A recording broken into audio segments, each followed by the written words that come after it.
The movie's bigger than all of us. I've waited a very long time, and the last one was 25 years ago with Joy Luck Club. It is a dream come true to be part of a movie that is such, it's a cultural marker. Like, everybody's gonna remember this movie.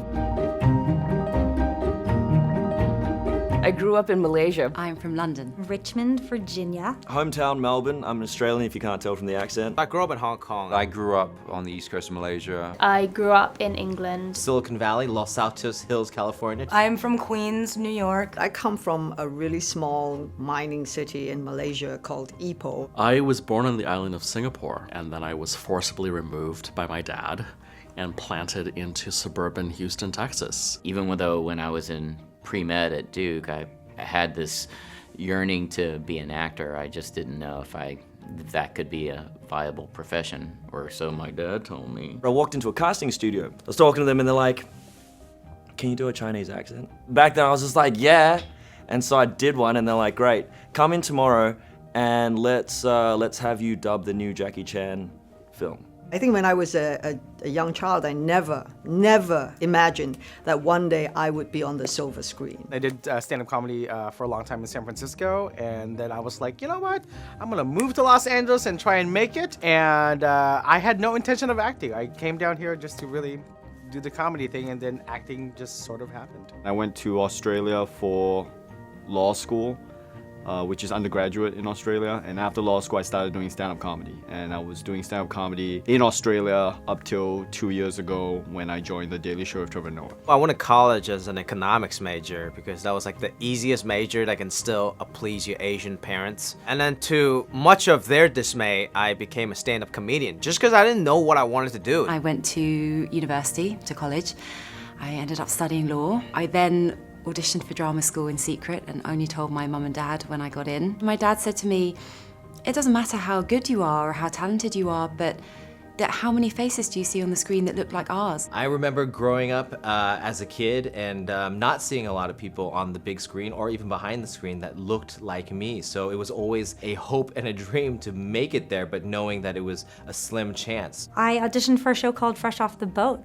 And it was huge to so many people. At the end of the day, the thing that I loved about it is that it's something that kids can watch with their families and feel like their stories matter. As a kid, I always felt left out. I didn't see myself and my image in media, and it is quite damaging to self, to not be validated, not see your own image represented. When you have someone who looks like you, it's something you can kind of grab onto, and it makes you feel better about your place in the world, makes you feel more secure about it. Growing up in Malaysia, there wasn't really a problem with representation. We saw faces like ours on screen, and so it was only until I went back to the UK where I realized that, where did all these faces go? I grew up in Singapore, and Singapore at the time, there was such an amazing flood of Asian movies, and there was, we had our own channels, we had our own TV shows, there were Asian soap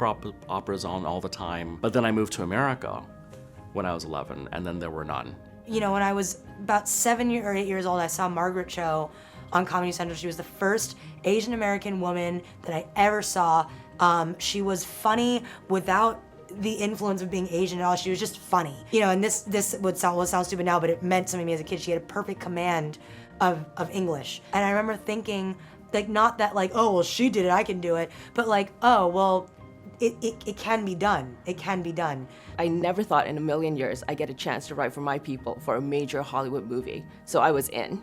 I did not. I think the whole industry did not realize how important this movie would be for not just Asian Americans, but contemporary Asian talents, to have a movie that talks about them. There's one thing to be deeply passionate about a film, but to be emotional about it from a cultural standpoint, I don't think I've ever felt this way. I hope it presents a whole new chapter in Hollywood where we have much more inclusion, much more stories that showcase the diversity of, the full scope and range of who Asians are. Asians from, the UK, Asians from America, Asians from Singapore, Asians from Australia, all of us are in this same room making a big studio Hollywood movie, it just felt really special, and all of us were so much on the same page. We became a family, and we were all passionate about creating something that was more than a movie, that, like John says, was a movement. One cool thing about the movie is that it shows Singapore as a character in the film, the way New York is a character in a Woody Allen film. Because usually when Hollywood goes to Asia, it's because James Bond goes there for like a one-night stand and then he leaves the next day. There's nobody doing martial arts in this movie. There's nobody fleeing villages. You know what I mean? We just get to be really awesome people. John Chu showed me the dailies, and I cried, and I couldn't tell if it was coming from like an actress standpoint or an Asian American, someone who's lived in this country with so little representation. And I realized that that is the power, the privilege of having representation in a country where you grew up in and that you love so much. We live out all of these sort of crazy stories in terms of love and adventure, and why can't it come from an Asian perspective? So I think about my young self, I think about my daughter who was just born a year ago, and the world I want her to live in. And I want her to live in a world where she's seeing Constance Wu, Michelle Yeoh, Lisa Liu be these strong people that don't need a man in their life to be fulfilled, and know that they're worth every inch of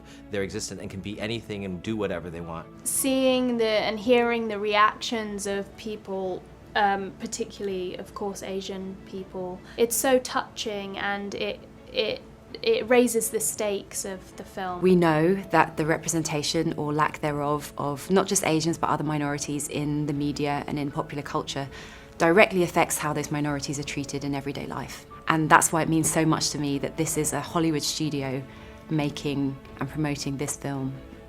And I hope it's the beginning of something. I hope it opens the door for more diverse and inclusive storytelling across the board, not just for Asians.